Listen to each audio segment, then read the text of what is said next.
அனைவரும் மிகுந்த ஆவலோடு எதிர்பார்த்து கொண்டிருக்கும் வேதாத்திரிய சிந்தனை உரைக்கு செல்ல இருக்கின்றோம். இன்று நம்மிடையே பொம்மலாட்டம் என்ற தலைப்பிலே வேதாத்திரிய சிந்தனை உரை வழங்குவதற்காக பேராசிரியர் அருள்நிதி ஜெயலட்சுமி அம்மா அவர்கள் தமிழ்நாடு குடியாத்தத்திலிருந்து நம்மிடையே இணைந்துள்ளார்கள். சிந்தனை உரைக்கு முன் அம்மா அவர்களை பற்றிய அறிமுகம். பேராசிரியர் அருள்நிதி ஜெயலட்சுமி அம்மா அவர்கள் தமிழ்நாடு குடியாத்தம் அறக்கட்டளையை சார்ந்தவர்கள். அம்மா அவர்கள் MA ஆங்கிலமும் மற்றும் மனவளக்கலை யோகாவிலே MAயும் முடித்துள்ளார்கள். டிப்ளமா இன் அக்குபங்க்சர் மற்றும் MSc சைக்காலஜியும் முடித்துள்ளார்கள். 13 ஆண்டு காலமாக மனவளக்கலையில் தன்னை ஈடுபடுத்திக் கொண்டு சிறப்பாக தொண்டு செய்து வருகிறார்கள். கடந்த 3 ஆண்டுகளாக அறக்கட்டளையின் திட்ட அலுவலராகவும் சிறப்பாக தொண்டு செய்து வருகின்றார்கள். இத்தகைய பல்வேறு சிறப்புகள் வாய்ந்த பேராசிரியர் அருள்நிதி ஜெயலட்சுமி அம்மா அவர்களை வரவேற்று பொம்மலாட்டம் என்ற தலைப்பிலே வேதாத்திரிய சிந்தனை உரை வழங்குமாறு அன்போடு கேட்டுக்கொள்கிறோம். வாழ்க வளமுடன் அம்மா.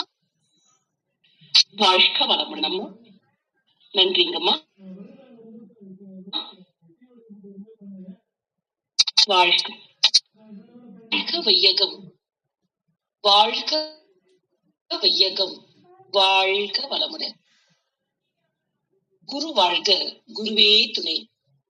ஆசான் தாழ் வணங்கி இந்த உரை ஆசான் அவர்கள் பரிபூர்ணமாக எழுந்தருளி நம் ஒவ்வொரு கர்மையமும் தூய்மை அடைய அருளுமாறு அன்போடு வினவுகின்றோம். நம் கர்மையம் விரிந்திருக்கட்டும். ஆசான் அருள இருக்கும் இச்செய்தி நம் கருமைத்துள் சென்று நம் கருமையும் தூய்மை அடையட்டும். வாழ்க வளமுடன். உயும் வகை தேடி உள்ளம் உருகி நின்றேன். உயர் ஞான தீட்சையினால் உள்ளொடுங்கி மெய்யுணர்வு என்னும் பெரும் பதம் அடைந்தேன். மேல்நிலையில் மனம் நிலைத்து நிற்க நிற்க ஐயுணர்வும் ஒன்றாகி அறிவறிந்தேன். ஆசை என்ற வேகம் ஆராய்ச்சி ஆச்சு. செய்தொழில்களில் கடமை உணர்வு பெற்றேன். சிந்தனையில் ஆழ்ந்து பல விளக்கம் கண்டேன். வாழ்க குருவே துணை. பொம்மலாட்டம்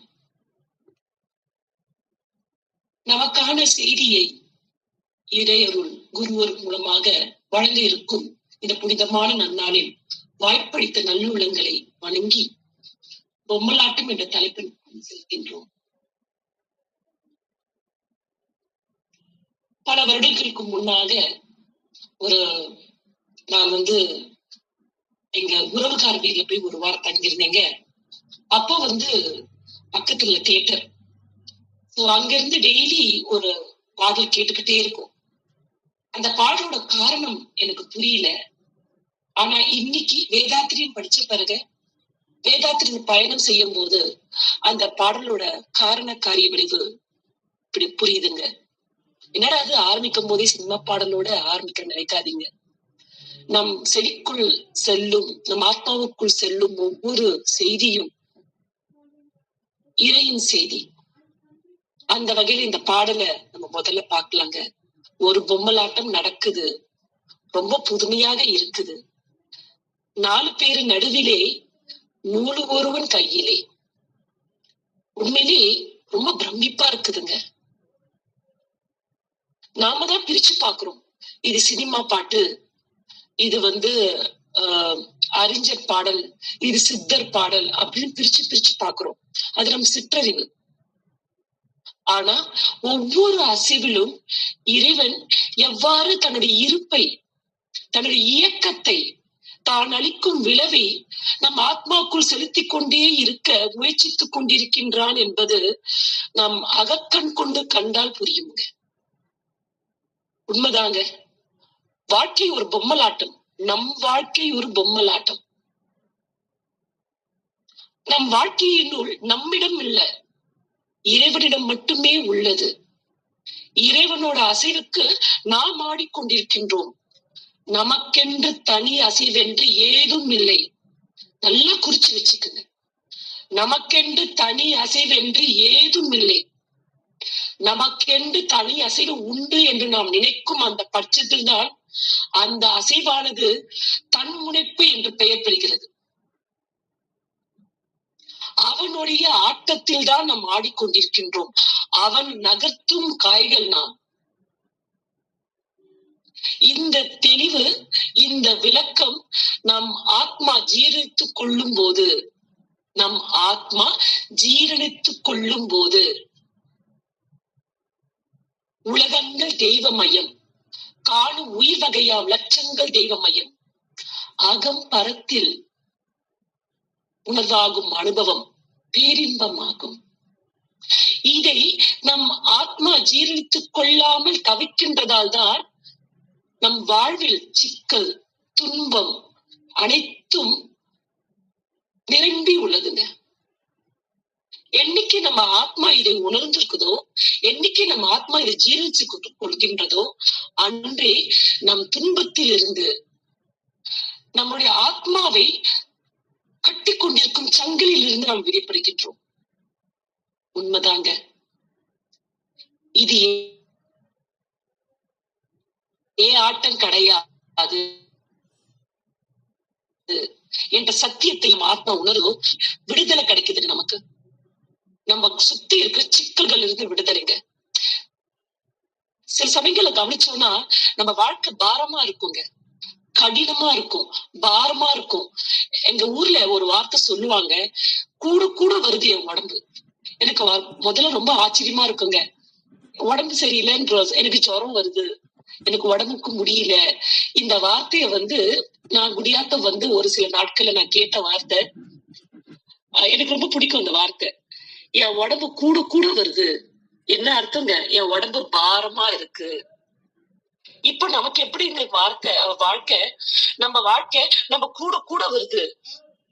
வாழ்க்கையை விட்டுட்டு என்னால தனிச்சு நிக்க முடியல.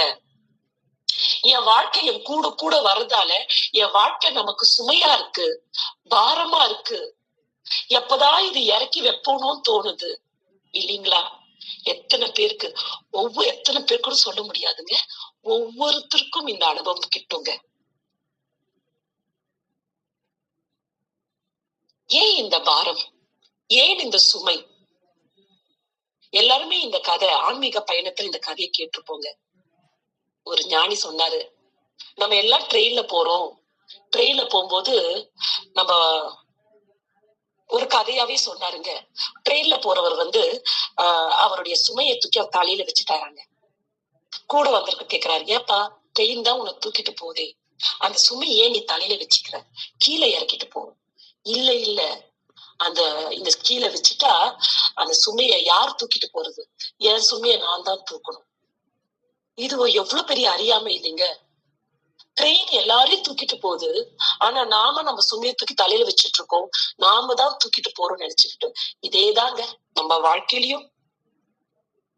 வாழ்க்கைய இறைவன் நமக்கு ஒரு வாழ்க்கையை கொடுத்து, இந்த பஞ்சபூதங்கள் ஆன இந்த உடலுக்கு ஒரு உயிர் கொடுத்து, அந்த உயிரின் சுழற்சியால் காந்தத்தை கொடுத்து, அதன் வழியாக பல இயக்கங்களை கொடுத்து என்னை ஆட்டுவித்துக் கொண்டிருக்கின்றான்.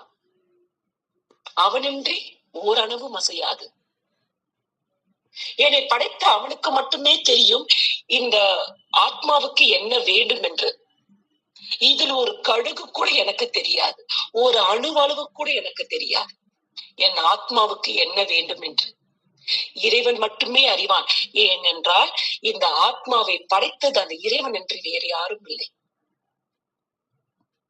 அவ்வாறு இருக்க என் சுமைய நான் சரியா எடுத்துட்டு போகணும்னு சொல்லிட்டு அந்த சுமையை தூக்கி தலையில வச்சுக்கிட்டு நம்ம பயணிக்கும் போது என்னென்ன சுமைங்க? மனதிலே குழப்பம், வாழ்க்கையில் சிக்கல், இதை அனைத்தும் எங்க வச்சிருக்கோங்க? நம்ம தலைமையில தூக்கி வச்சிருக்கோங்க. இறக்கிடவே கூடாது. இதை இறக்கிட்டனா அதை தீர்க்க முடியாதுன்னு எல்லா சிக்கலையும் தூக்கி தலைமையில வச்சுக்கிட்டு நம்ம நகர்றோங்க. வாழ்க்கை பாரமா இருக்குங்க. வாழ்க்கையில நடக்கிற எந்த ஒரு அசைவுக்கும் காரண காரிய விளைவு அறியாமல் தவித்து கொண்டிருக்கின்றோம். இன்று வருமோ, நாளை வருமோ, மற்றென்று வருமோ? ஞானி வாக்குக்கேற்ப நாம் ஒவ்வொரு நாளும் தவித்துக் கொண்டிருக்கின்றோம். எனக்கு விடிவு என்றுதான் வரும், எப்படிதான் வரும், எவ்வாறுதான் வரும் என்று தவித்துக் கொண்டு அந்த சுமையை தலைமீது வைத்துக் கொண்டு பயணித்துக் கொண்டிருக்கின்றோம். ஆனால் அந்த சுமையானது நம்மளுடையது கிடையாது.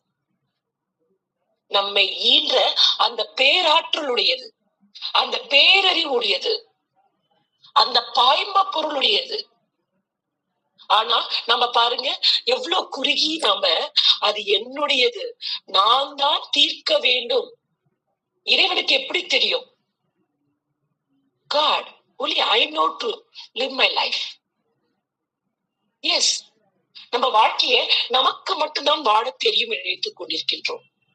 வெறும் இறை வழிபாடிலும் பூஜைகளில் மட்டுமே இறைவன் இருக்கின்றான் என்ற எண்ணத்தில் அதற்கு அப்பாற்பட்டு நடக்கும் அனைத்து நிகழ்வுகளிலும் என்னால் தான் முடியும் என்று நிற்கும் போதுதான் காயங்களும் வலிகளும் வருகின்றன. ஜீரணிக்க முடியாத வாழ்க்கை ஆகிவிடுகிறது நம் வாழ்க்கையானது. ஆனா எப்ப நம்ம இதுல இருந்து விடுவிக்க முடியும்னா, இறைவன் தான் என்னை அசைத்துக் கொண்டிருக்கின்றான், இறை வேறு நான் வேறு அல்ல.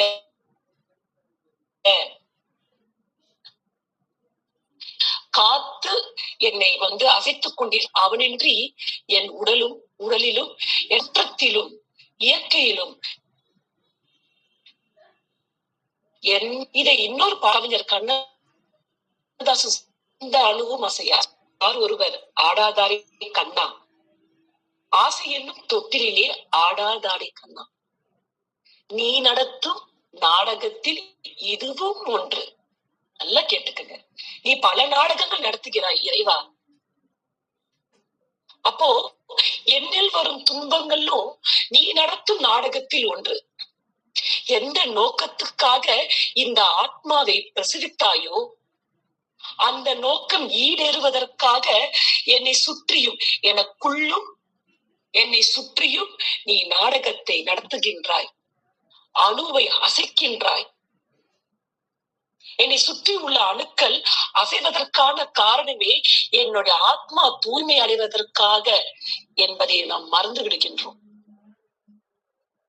உண்மைதாங்க, நம் உள்ளும் புறமும் ஒவ்வொரு அணுவும் அசைதுன்னா அது இந்த ஆத்மா தன்னை மேம்படுத்தி கொண்டு இறுதியில் இறையோடு இறையாக கரைவதற்காக, தன்னை லயமாக்கிக் கொள்வதற்காகவே இறைவன் இந்த ஆட்டத்தை நடத்துகின்றான். அவனே உருவாக்குகின்றான், அவனே தன்னில் தன்னை கரைத்துக் கொள்ள இந்த நாடகத்தை நடத்துகின்றான். இடைப்பட்ட நிகழ்வில் இதை நாம் அறிந்து கொள்ளாத நிலையில் மயக்கத்தில் நாம் காணும் ஒவ்வொரு அணுக்களின் ஒவ்வொரு பஞ்சபூத கூட்டில் நாம் நம்மை சிக்க வைத்துக் கொள்கின்றோம். நம்மை சுற்றி அனைத்துமே பஞ்சபூதங்கள் கூட்டு, உயிரோடு இருக்கும் பஞ்சபூதங்கள் கூட்டு இல்லைங்களா? அப்போ நம்ம உறவுகள், தாய், தகப்பன், உற்றார், உறவினர், மக்கள் செல்வங்கள் அனைவருமே யாருங்க? இந்த பஞ்சபூதத்தின் வழியாக வந்த பஞ்சபூதங்கள். இந்த ஆத்மா மேன்மை அடைவதற்காக இறைவன் வகுத்து கொடுத்த தொகுப்பின் உருவங்கள் சொல்லலாங்களா? அப்போ நாம ஒவ்வொருவரும் யார பாக்குறோங்க? உயிருள்ள பஞ்சபூதங்களோடதான் வாழ்ந்துட்டு இருக்கோம். அணுக்கள் கூட்டோட தொடர்பு கொள்றோம். பேரு வெவ்வேறு இருக்கலாம், தாயாகவும் தகப்பனாகவும் கணவராகவும் உற்றாராகவும் உறவினராகவும் பிள்ளைகளாகவும் இருக்கலாம். ஆனா அவர்கள் எல்லாம் நான் சந்திக்கிறேன்னா என்ன காரணங்க? என் ஆத்மா மேன்மை அடைய வேண்டும், என் ஆத்மா தூய்மை அடைய வேண்டும், இறை அருளிய இந்த இறை மேன்மை அடைய வேண்டும், தன்னிலை அறிய வேண்டும், இறையோடு கரைய வேண்டும். இதை தவிர வேற எந்த நோக்கும் கிடையாதுங்க. இதை தவிர வேற எந்த நோக்கும் கிடையாது. இது கூட இன்னொரு பாட்டுல வருது பாருங்க. என்னடாது இந்த அம்மா எப்ப பார்த்தாலும் சினிமா பாட்டே சொல்றாங்கப்பா நினைக்காதீங்க. ஏன்னா வாழ்க்கையை ஒவ்வொரு அனுபவத்தையும் கடந்து வரும்போது இந்த சினிமா பாட்டு எதிரொலிக்குதுங்க என் மனசுல, இல்லைங்களா? யாராரும் நண்பன் என்று ஏமாறுந்த நெஞ்சம் உண்டு. உன் கையில் எந்த நூலா நீ சொல்லு நந்தலாலா. ரொம்ப அழகான பாட்டுக்கு. நான் இந்த பாட்டு நிறைய கேட்பேங்க. ஒவ்வொரு உறவுகிட்டயும் நாம பழகுறோம். ஒவ்வொரு உறவுகளும் மாறிக்கிட்டே இருக்காங்க.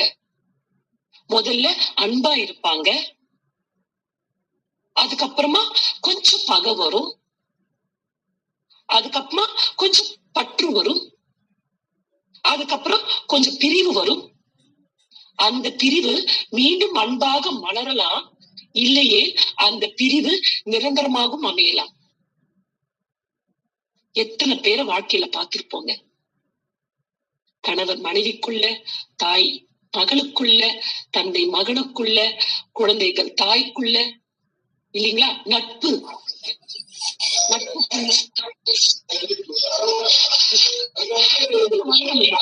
பார்த்திருப்போங்க. எத்தனை மாற்றங்கள் நம்ம சுற்றி இருக்கிற அணுக்களில், எத்தனை மாற்றங்கள். நாம அது அந்த அணுக்கள் உறவுகள் என்று நினைக்கும் போது காயப்படுகின்றோம், காயப்படுகின்றோம், சலனப்படுகின்றோம். உயிர் போகும் வழி ஏற்படுகிறது, சிதைந்து விடுகின்றோம். பல சமயங்களில் சிதைந்து விடுகின்றோம். அந்த பிரிவு தாங்க முடியாமல் சிதைந்து விடுகின்றோம். ஆனா every soul is a individual soul. ஒவ்வொரு ஆத்மாவும் தனிப்பட்ட ஆத்மா. அது ஒன்றோடு ஒன்று தொடர்பு கொள்வதற்கான காரணமே தன்னை மேம்படுத்திக் கொள்வது. இதை தவிர ஒரு ஆன்மா இன்னொரு ஆன்மாவோட தொடர்பு கொள்வதற்கு வேறு எந்த காரணமும் இல்லை. தன்னை மேம்படுத்திக் கொள்ள வேண்டும். அப்போ இந்த சூழ்ந்தெழுத்து மாற்றலானது, இரையாற்றலின் சூழ்ந்தெழுத்து மாற்றலானது அதுக்கு ஒத்த ஆத்மாவை இணைத்து விடுகிறது. தக்க காலம் வரும்போது பிரித்து விடுகிறது.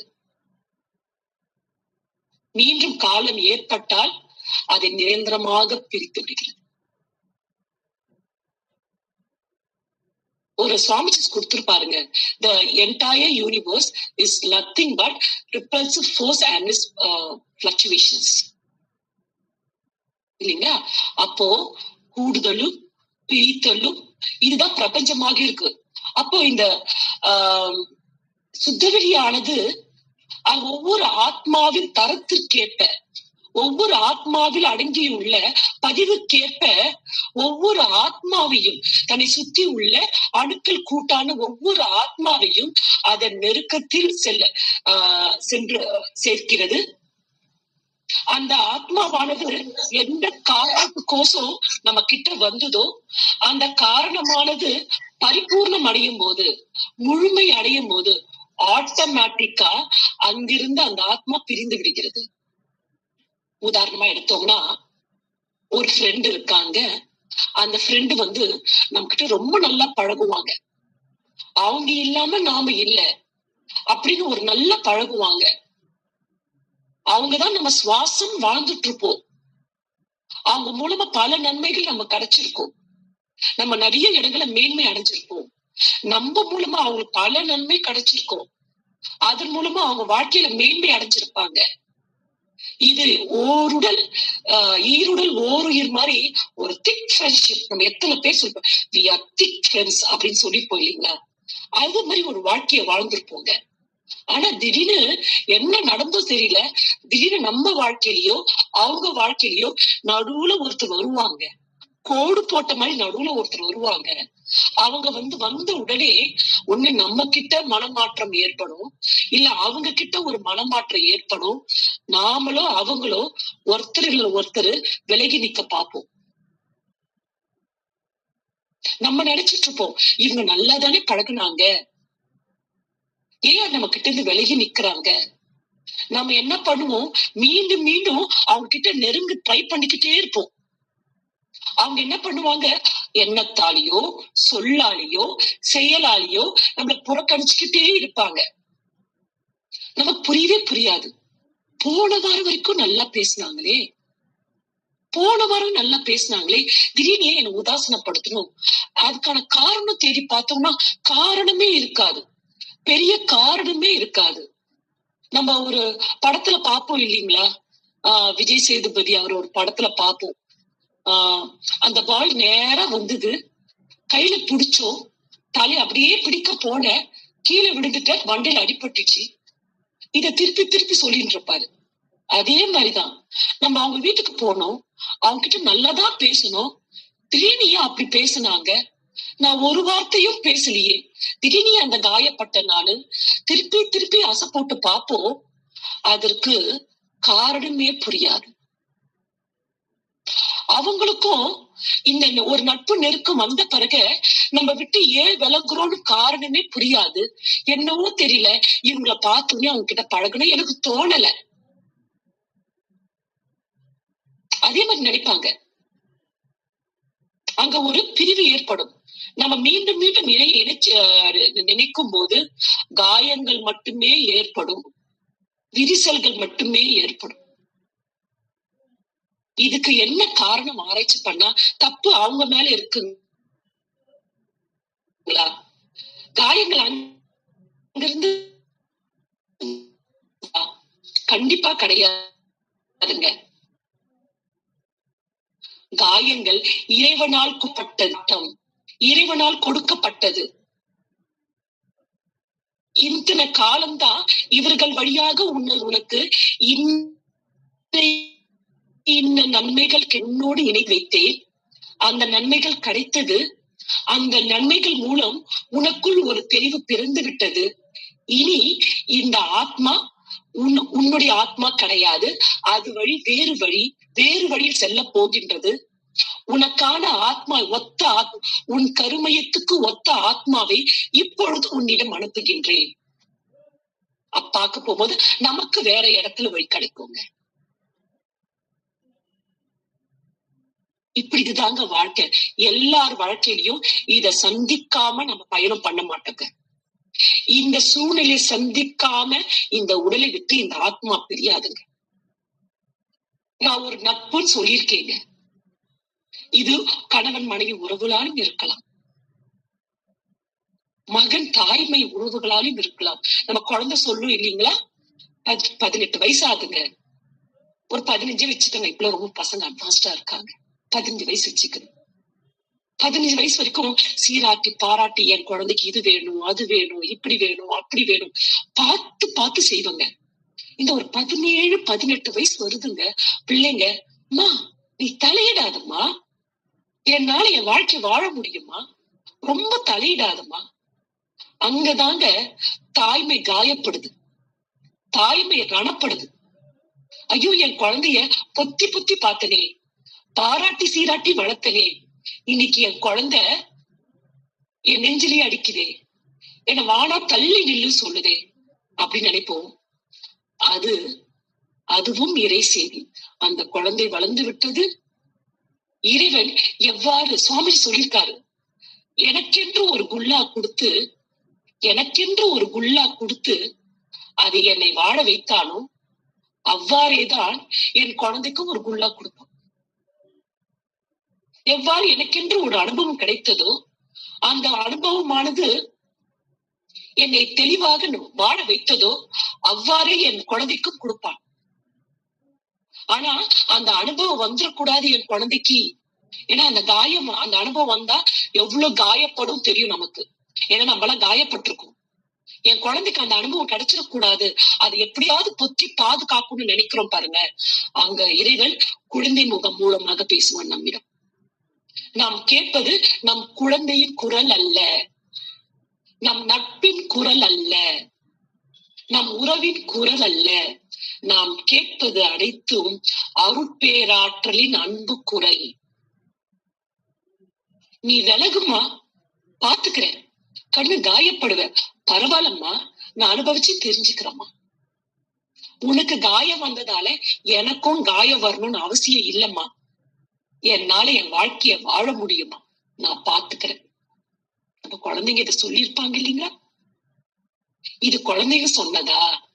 இல்ல, என் வழியாக இறைவன் அந்த குழந்தையை இந்த உலகுக்கு அளித்துள்ளான். அப்போ அந்த குழந்தைக்குன்னு அந்த கருமையத்துக்குன்னு ஒரு செயல்பாடு இறைவன் வைத்துள்ளான். வாயும் வயிறுனாலும் தாயும் சேயும் வேறு. பழமொழி தப்பா இருந்தா மன்னிச்சிருங்க. அப்ப என்ன நடக்குதுங்க, அந்த கருமையத்துக்கும் ஒரு செய்தி வைத்துள்ளான். இன்னது அந்த கருமையம் பெற வேண்டும் என்று அந்த கருமையத்துக்கும் ஒரு செய்தி வைத்துள்ளான். அந்த செய்தியை அந்த கருமையம் உணர்ந்து கொண்டு செயல்படுத்த வேண்டும். இப்ப நம்ம கிராஸ்டாக்ல உள்ள பூந்து அந்த செய்தியை நான் செய்யறேன், இறைவா அந்த குழந்தைக்கு அதை கொடுத்துடாத, அதை நான் செய்யறேன், நடுவுல போய் நிக்கிறோம் பாத்தீங்களா? அப்போ குழந்தை வாயிலாக, வார்த்தைகள் மூலமாக, செயலின் மூலமாக நம்மை என்ன சொல்றாங்க, நமக்கு அமைதியா உட்கார். ஒரு ஞானி சொல்லுவாருங்க, இங்கு நாம் அசைப்பதற்கு ஒரு புல்லும் கிடையாது. உண்மைதான். அவன் ஆட்டத்தில் மட்டும்தான் நாம் ஆடிக்கொண்டிருக்கின்றோம். இதை பரிபூர்ணமா தெரிஞ்சுட்டோம்னா நம்ம உறவுகளை நாம் ஹேண்டில் பண்ணும் போதும் நம்ம ரொம்ப சேஃபா ஹேண்டில் பண்ணுவோம்.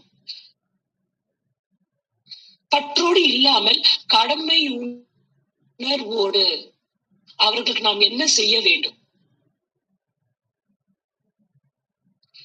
எவ்வாறு செய்யும் போது என் நிலையில் என் மனதை வைத்துக் கொள்ள வேண்டும், என் அறிவை எவ்வாறு செயல்படுத்த வேண்டும், இதை பரிபூர்ணமாக உணர்ந்து கொண்டு செயல்பட ஆரம்பித்துடுவோம். அது இல்லாம நான் தான் செய்யறேன், என்னாலதான் நடக்குது, என்னாலதான் இது நடத்தி வைக்க முடியும், நான் இல்லைன்னா இது ஒண்ணுமே கிடையாது. பாருங்க, நான் என்ற அந்த ஆணவமானது, அந்த ஆணவத்தின் வார்த்தையானது நம்மை ஆட்கொள்ளும் போது அதன் விளைவாக வருவது அனைத்தும் துன்பமாக மட்டும்தான் அமையும். நானால் இந்த வாழ்க்கை வென்று வர முடியாது. நான் என்ற வார்த்தையால் வாழ்க்கையானது சறுக்கல் மிகுந்த வாழ்க்கையாக மட்டுமே அமையும். நிறைவான பரிபூர்ணமான வாழ்க்கையாக அமைவது கடினம். ஏன்னா இந்த நிலையால்தான் நமக்கு நிறைவான வாழ்க்கையை கொடுக்க முடியும்.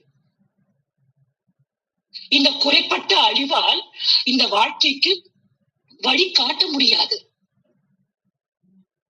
தான் காணும் ஒவ்வொரு உருவங்களிலும், தான் காணும் ஒவ்வொரு அசைவிலும் தன் அனுபவத்தினால் பெற்ற, தன் அனுபவத்தினால் கண்டிஷன் மைண்ட், எல்லை கட்டிய அறிவு, தன் அனுபவத்தினால் பெற்ற செய்திகளை உண்மை என்று நினைத்துக் கொண்டு தன் சுற்றி உள்ள அணுக்கள் அந்த செய்தியை இம்ப்ளிமெண்ட் பண்ணி பாக்குறோம் பாத்தீங்களா?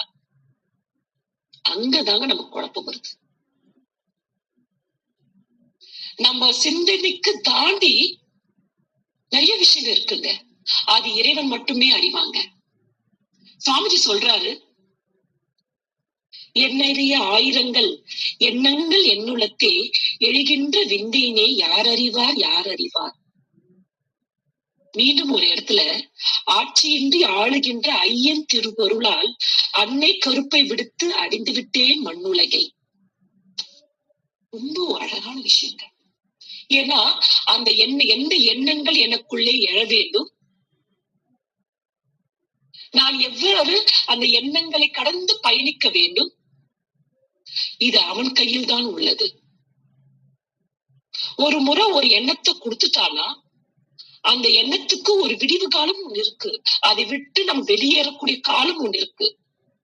நம்ம அதை விட்டுட்டு அந்த எண்ணத்தை புடிச்சு வச்சுக்கிட்டு இதுதான் எண்ணம், இது நான் ஒட்டிதான் நான் செயல் செய்யறேன், இதை ஒட்டிதான் நான் பேசுறேன் அப்படி நிக்கும் போதுதான்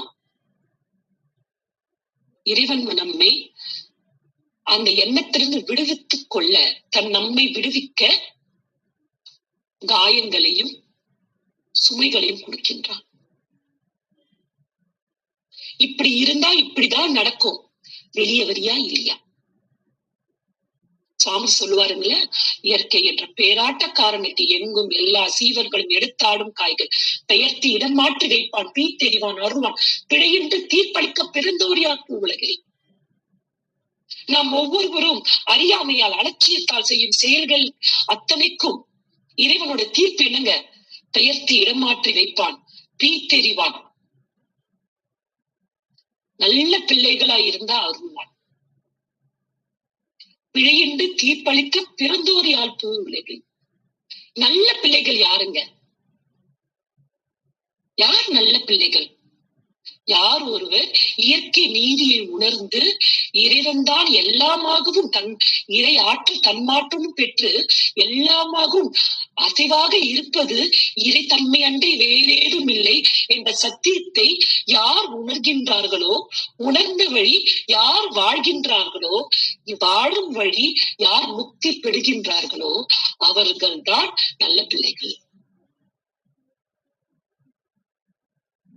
அப்போ யாரெல்லாம் நான் தான் செய்யறேன், என்னால நடந்ததுன்னு சொல்லிட்டு இறைவனோட அசைவுக்கு எதிர் அசைவு கொடுக்க முயற்சி செய்யறாங்க, அந்த நட்பு நம்மளை உதாசனப்படுத்துதுங்க.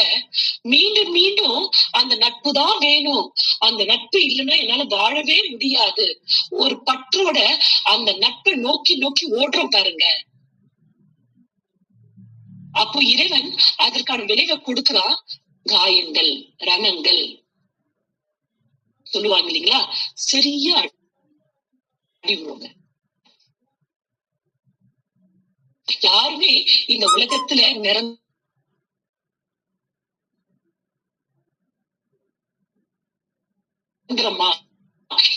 அந்த அணுக்கள் கூட்டு, என்னுடைய உடல் அணுக்கள் கூட்டு, இது அனைத்துமே இறைவன் அசைத்து கொண்டிருக்கின்றான். நாம் அனைவரும் பொம்மலாட்டக்காரர்கள். அந்த பொம்மலாட்டத்தை ஆட்டுவிப்போம் யாருங்க? இறைவன் மட்டும். நாம் ஆடிக்கொண்டிருக்கின்றோம், நாம் பொம்மைகள், ஆடும் பொம்மைகள். நம்மை ஆட்டுவிப்பது இறைவன் மட்டுமே. இத உணர்ந்துக்கணும்னா தினமும் அன்றாட வாழ்க்கையை விழிப்புணர்வோடு, அச்சமின்மையோடு,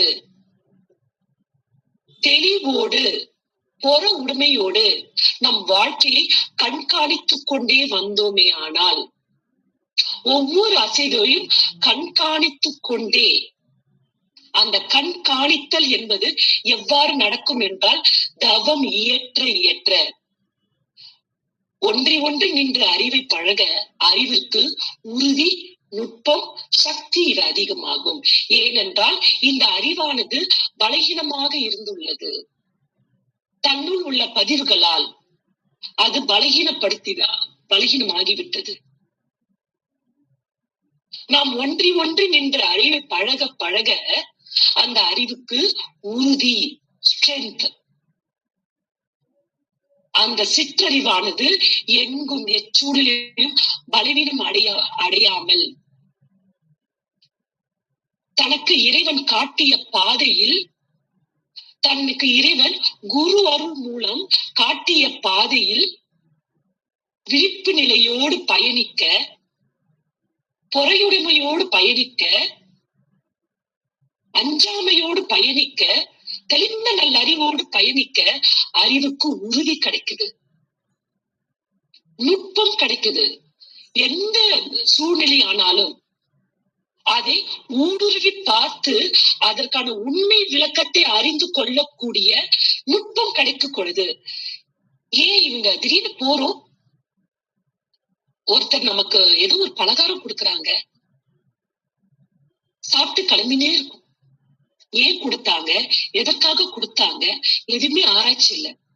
ஆனா அது நின்று ஆராய்ச்சி பண்ணி பார்த்தோம்னா, காலையில வீட்டுல இருந்து கிளம்பும் போது நம்ம ஆசைப்பட்டிருப்போம், இந்த பலகாரம் இன்னைக்கு சாப்பிட்டா நல்லா இருக்கும் சொல்லிட்டு அதை நினைச்சு விட்டுட்டு இருப்போம்.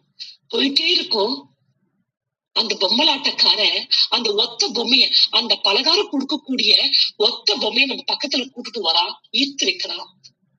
அந்த பொம்மையில அந்த பொம்மைக்கிட்ட இருந்து நமக்கு ஒரு பலகாரம் கிடைக்குது. சாப்பிட்டு ருசிச்சு அந்த இடத்துல, இறைவா இந்த பலகாரத்தை நீ எனக்கு அளித்தாய், நான் விரும்பியதை இன்னொரு ஆத்மாவின் மூலமாக, நான் எதிர்பார்க்காத ஒரு ஆத்மாவின் மூலமாக நீ எனக்கு அளித்தாய். இறைவா உனக்கு கோடான கோடி நன்றிகள். அப்போ நம்ம பயணத்துல நுட்பத்தோடு, அறிவின் நுட்பத்தோடு ஊடுருவி ஆராய்ந்து இதை ஒவ்வொரு அசைவையும் நடத்துவது இறைவனே என்று உணர்ந்து கொள்ளும் போது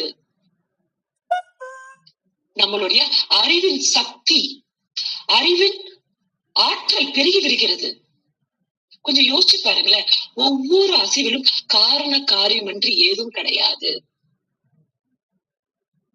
அப்படின்னு ஒவ்வொரு அசைவிலும், நம்ம வாழ்க்கையில் ஒவ்வொரு நிகழ்விலும் ஊடுருவி பார்த்து நம்ம அறிவை தீட்டிக் கொள்ளும் போது அறிவு தன்னுடைய சிற்றறிவு நிலையிலிருந்து தன்னை வேறுபடுத்திக் கொண்டு தான் பேரறிவாக இருக்கும் அந்த உண்மையை அறிந்து கொண்டு அந்நிலையிலே நிலைத்து வாழ தவிக்கிறது.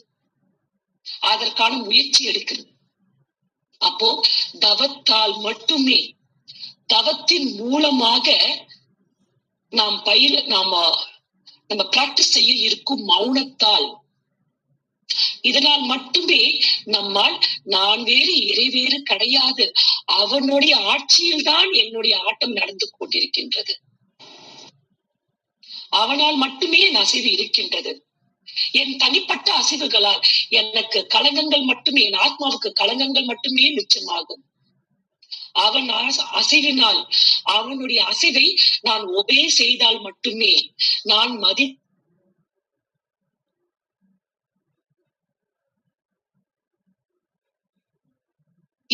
மட்டுமே என்னுடைய வாழ்க்கையானது பூரண அடைந்துவிடும், பரிபூர்ண நிலை அடைந்துவிடும். இல்லைன்னா குறைப்பட்ட அறிவோடு நாம் பயணிக்கும் போது குறைமாக்களோட தான் நாம் பயணிக்க முடியும். நிறைவாக வாழ வேண்டும் எனில், இந்த அறிவு நிறைநிலையோடு இணைய வேண்டும் எனில், அந்த நிறைநிலைதான் இந்த ஆட்டத்தை நடத்தி கொண்டிருக்கிறது என்ற சத்தியத்தை உள்வாங்கிக் கொண்டு நம் குரு சொன்ன வழி, குரு அருளிய வழி நம் வாழ்க்கையை அமைத்துக் கொள்ள வேண்டும். இதன்றி வேறேதும் தீர்வில்லை. இது மட்டுமே தீர்வு அமையுங்க. பயிற்சிகளை தினமும் செய்யறது, விட்டு கொடுக்காம செய்யறது, குரு சொன்ன வார்த்தைகளை கண்ணு முடித்து ஃபாலோ பண்றது. அவர் என்ன சொன்னார் இல்லைங்களா? அத சொல்லால் மட்டும் நம்பாதே, சுயமாய் சிந்தித்தே தெளிவாய். இத நல்ல பிராக்கெட் போட்டு வீட்டுல ஒட்டி வச்சிரு. அப்போ ஒவ்வொரு இடத்துலயும், ஒவ்வொரு அசைவிலையும், நம்ம சுத்தி நடக்கிற அசைவுகள் நன்மையாக இருந்தாலும் தீமையாக இருந்தாலும் பிரம்மாண்டமாக இருந்தாலும் பேரானந்தக்கூடிய அசைவா இருந்தாலும் அனைத்து அசைவும் இறைவனுடைய அசைவு என்பதுதான், என்னுடையது ஏதும் கிடையாது என்ற சத்தியத்தை நம்மை லயமாக்கிக் கொள்ளும் போது வாழ்க்கை பேரின்ப களிப்புல இருக்குங்க. எப்போ நம்ம கிட்ட இருந்து நாம விடுதலை அடைகிறோமோ, நான் என்ற சிற்றலையை நான் என்ற சிற்றறிவிலிருந்து நாம் வெளிப்படணுங்க இல்லைங்களா? சுவாமிஜி ரொம்ப அழகா கவி சொல்லியிருப்பார். இந்த சமயம் ஞாபகம் வர மாட்டேங்குது.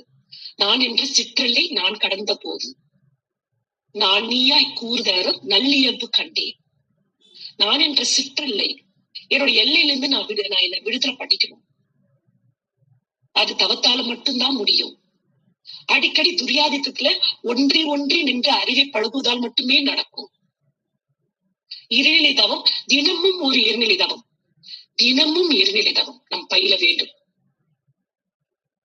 அப்பதான் நான் வேறு அவன் வேறு அல்ல, அவனேதான் நானாக இருக்கின்றான், என்னுடைய அசைவு அவன் கையில், இந்த உருவம் வெறும் பொம்மை, இது வரும் உணர்வுகள் எல்லாம் அவனுடைய ஆட்டம், அவனுடைய பேராட்டம். அந்த ஆட்டத்துக்கு முரண்பாடு இல்லாமல் நான் வாழ வேண்டும்.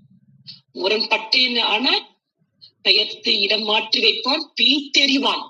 எனக்கே இந்த பிரச்சனை அவனை கேட்க கூடாது. No one can question God. No one can have rights to question God. எனக்கே இந்த பிரச்சனை நம்ம கேட்கவே முடியாது. ஏன்னா இங்க இல்லாதது அங்க வராது. நான் செய்யாத ஒரு வேலையை இறைவன் செய்ய மாட்டான். அந்த பொம்மை தன்னை இழுத்துக்கிட்டு அது கீழே விழ பாக்குது. 10வது இடத்துல இருக்கிற பொம்மை மேல பேச பக்கத்துல போக பாக்குது. 20வது இடத்துல இருக்கிற பொம்மை மேல பழக பாக்குது. அப்ப என்ன வைப்பாங்க இறைவன்? தர தர தரதான் இழுத்துட்டு நிப்ப. நான் உன்னை இந்த ஆட்டத்துல என் பக்கத்துல இருந்து ஆட்ட சொல்றேன். நீ 20வது இடத்துல இருக்க பொம்மை கிட்ட போய் ஆட்டத்தை விளையாடுறியே, ஆட்டத்தை விளையாடணும்னு நினைக்கிறியே, தகுமா? பி தெரிவான். மீண்டும் மீண்டும் அந்த பொம்மை ஆட்டத்தை காட்டுது. உடனே அந்த நூல்ல இருந்து பிச்சு விசிறி போட பாக்குறான். ஏய், ஆட்டத்துக்குள்ள நீ வரமாட்டேன்ற, நீயே உன்னை உதாசீனப்படுத்திக்கிற. நான் உன்னை அரவணைக்கணும்னு நினைக்கிறேன், உனக்கு ஆதரவு கொடுக்கணும்னு நினைக்கிறேன், உன்னை விட்டுடக்கூடாதுன்னு நினைக்கிறேன். ஆனா நான் தான் என் வாழ்க்கைய வாழ்றேன்னு நினைச்சு நீ என்கிட்ட இருந்து விலகி நின்னா நான் என்ன செய்ய முடியும்? அதற்கான விளைவும் இறைவன் கொடுத்துறாங்க. உண்மையிலேயே இதுதாங்க, இந்த வாழ்க்கையில் நடக்கும் ஒவ்வொரு அசைவுகளையும் அறிவின் நுட்பத்தோடு கண்டு கழிக்கும் போது எல்லா நேரத்திலும் சந்தோஷம் வந்துடாதுங்க. ஒரு வழி வரதான் செய்யும். ஏன்னா சந்தோஷமா இருந்தா நமக்கு ஜாலியா இருக்கும், மகிழ்ச்சியா இருக்கும். ஆனா இதுவே ஆட்டமானது நமக்கு ஒரு துன்பமாக வரும்னா கவலைப்படதான் செய்வோம், அழதான் செய்வோம், வருந்ததான் செய்வோம். ஆனா அந்த இடத்துல தேங்கிடக்கூடாது. தேங்கிட்டோம்னா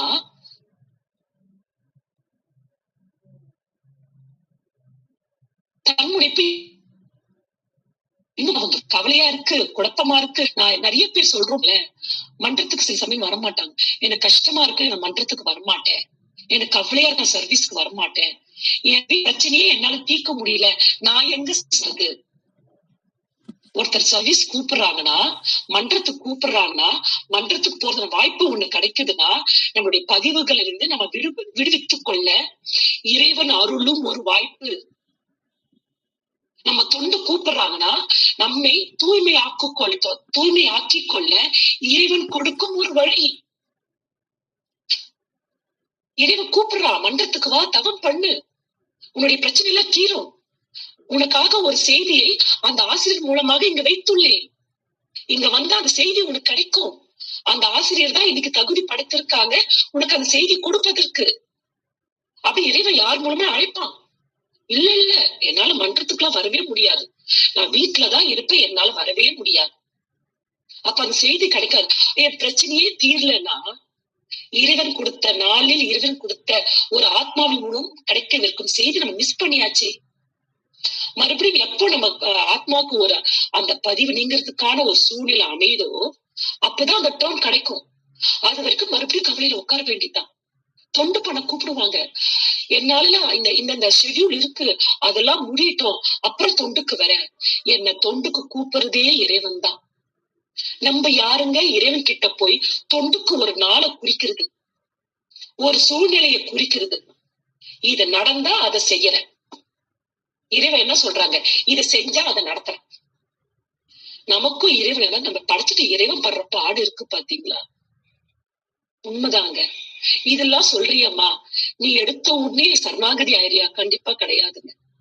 இந்த செய்தி அத்தனையும் என் ஆத்மாவுக்கு இறைவன் கொடுக்கும் செய்திங்க. பிரச்சனை வந்தா மனசு தொழிலாங்க போகுது, கண் கலங்கதாங்க செய்யறோம், வருந்ததாங்க செய்யும். ஆனா அடுத்த நிமிடமே அது 1 நாள் 2 நாள் 3 நாள் அதுக்கு மேல கூடாதுங்க. அதுக்கு மேல ஆக்கத்துறையில் அறிவை செலுத்தி ஊக்கத்துடன் உழைத்தால் இறைவனே குடிசேவல் என்ற ஒருவனுக்கு தெய்வம் மடிந்தட்டு தான் முந்துரும். நாம் செய்ய நினைத்த விஷயங்களை, நம்மால் முடிக்க முடியாது என்ற நினைத்த சூழ்நிலைகளை, சிக்கல் உட்பட்டு இருக்கும் சூழ்நிலைகளை இறைவனே நமக்கு முன்னாக நின்று அந்த சிக்கல்களை தீர்த்து வைப்பான். அவனுடைய விஸ்வரூபத்தை அதில் நாம் காண முடியும். இல்ல நான் தான் தீர்ப்பேன் நின்னோம்னா நம்மளுடைய பதிவுகளின் விஸ்வரூபத்தை தாங்க பார்க்கணும். அதனால நாம் எல்லாம் பொம்மைகள், அவன் ஆட்டத்தில் தான் நாம் ஆடுகின்றோம் என்ற சத்தியத்தை பரிபூர்ணமாக உணர்ந்து, அதை உணர்வதற்காக தடைகள் ஏற்பட்டாலும் ஒவ்வொரு நாளும் எவ்வளவு எண்ணங்கள் போடுறோம், எவ்வளவு சொற்கள் பேசுறோம். ஒவ்வொரு நம்ம குரு கிட்ட, ஐயா இறைவன் தான் என்னை ஆட்டுவித்துக் கொண்டிருக்கின்றான், அவன் ஆட்டத்தில் தான் நான் ஆடுகின்றேன் என்ற சத்தியத்தை நான் உணரத்தக்க வாய்ப்பினை எனக்கு கொடுங்கய்யா. அந்த வாய்ப்பா நீங்கயே எழுந்தருளங்கய்யா. குரு கிட்ட ஒவ்வொரு நாளும் ஒவ்வொரு நிமிடம் சங்கல்பம் ஏற்றுக்கொள்ள வேண்டும். இந்த மேல்நிலையிலிருந்து குரு அருளை வழங்கி இந்த செய்தியை நிறைவு செய்து கொள்வோம். வாழ்க வளமுடன். இந்த செய்தியின் மூலமாக குரு அருளிய நமக்கு ட்ரெஷர் பொக்கிஷத்தை நம் வாழ்வில் பயன்படுத்திக் கொள்வோம், நம் வாசமாக்கிக் கொள்வோம். வாழ்க வளமுடன். வாழ்க வளமுடன் அம்மா. பொம்மலாட்டம் என்ற தலைப்பிலே மிகச் சிறப்பானதொரு அனைவரது சிந்தனையையும் தூண்டக்கூடிய வகையில் மிகவும் நெகிழ்ச்சியாக இருந்ததம்மா உங்களோட உரை. ஒரு பொம்மலாட்டம் நடக்குது, புதுமைகள் இருக்குது என்ற பாடலோடு ஆரம்பித்து நமக்கு என்று தனி அசைவு என்று ஏதும் இல்லை, அப்படி இருந்தால் அது தன்முனைப்பு தான் என்பதை ஆணித்தரமாக எடுத்துரைத்தார்கள். உடம்பு கூட கூட வருகிறது என்ற வார்த்தைக்கு ஞானியின் கதையோடு விளக்கம் சொன்னார்கள். நாம் நம்முடைய உறவுகளை எப்படியெல்லாம் ஹேண்டில் பண்ணணும், அதாவது பற்றோடு இல்லாமல் கடமை உணர்வோடு ஹேண்டில் பண்ணணும் அப்படிங்கிறத ஒரு அருமையா எடுத்து சொன்னாங்க. அற்புதமான வார்த்தை அது. மகரிஷி கூறிய உறவிலே கண்ட உண்மை நிலை தெளிவே துறவு அப்படிங்கிறதுக்கான விளக்கத்தை அம்மா அவர்கள் மிக தெளிவாக எடுத்து சொன்னாங்க. ஆணவத்தினால் வரக்கூடிய வார்த்தையினால் நம்முடைய வாழ்க்கையில சறுக்கல் தான் நிகழும் அப்படிங்கிறதையும் தெளிவா எடுத்து சொன்னாங்க. குறிப்பா ஒரு விஷயம், நல்ல பிள்ளைகள் அப்படிங்கிறதுக்கு ஒரு டெஃபினிஷன் அழகா கொடுத்தாங்க. வரும் பொம்மைகள் தான் அந்த ஆட்டுவிப்பது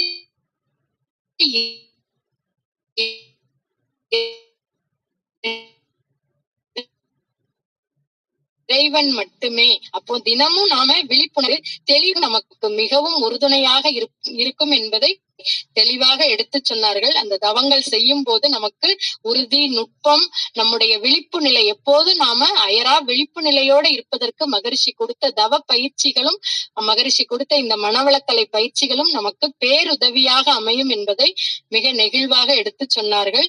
குரு அருளிய வழியில் வாழ்க்கையை அமைத்துக் கொண்டால் நாம் எப்பொழுதும் பேரின்ப களிப்பில் ஆனந்தமாக வாழலாம் என்பதை பொம்மலாட்டம் என்ற தலைப்பின் மூலம் மிக எளிமையான உதாரணங்களோடும் மிக தெளிவாக, அதாவது பயிற்சிகளை நாம தொடர்ந்து செய்யணும் அப்படிங்கிறத ரொம்ப அழகா எடுத்து சொன்னாங்க. ரொம்ப அருமையா இருந்ததுமா. மிக்க நன்றி அம்மா. வாழ்க வளமுடன். வாழ்க வளமுடன். நன்றிங்கம்மா. வாழ்க வளமுடன். வாழ்க வளமுடன். இப்பொழுது அம்மா அவர்கள் நம்முடைய கேள்விகளுக்கும் பதிலினை அளிக்க இருக்கின்றார்கள். கேள்வி கேட்க விரும்பும் அன்பர்கள் ஹேண்ட் ரைஸ் செய்யும்படி அன்போடு கேட்டுக்கொள்கிறோம். அதற்கு முன்னதாக வாழ்த்துறையும் நிகழ்ச்சிகள் பற்றிய அறிவிப்புகளையும் வழங்குவதற்காக பேராசிரியர் பிரசன்னா ஐயா அவர்களை அன்புடன் அழைக்கின்றோம். வாழ்க வளமுடன் ஐயா.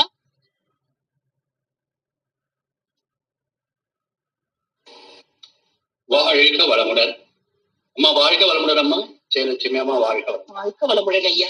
வாழ்க வளமுடன் அம்மா. வாழ்க வளமுடன்.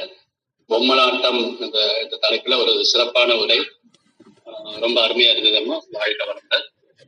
இப்பொழுது அம்மா அவர்களை நாங்கள் வாழ்த்துவோம். பொம்மலாட்டம் என்னும் தலைப்பில் சிந்தனை உரை வழங்கிய பேராசிரியர் ஜெயலட்சுமி அம்மா அவர்களை அனைவரும் துரியத்திலிருந்து வாழ்த்துவோம். வாழ்க வளமுடன். துரியம். பேராசிரியர் ஜெயலட்சுமி அம்மா அவர்கள் வாழ்க வளமுடன். அம்மா அவர்களின் உடல் நலம், மனவளம் வாழ்க வளமுடன். அம்மா அவர்களின் அன்பு குடும்பம் வாழ்க வளமுடன். அம்மா அவர்களின் ஆன்மீக தொண்டு வாழ்க வளமுடன். வாழ்க வளமுடன். வாழ்க வளமுடன்.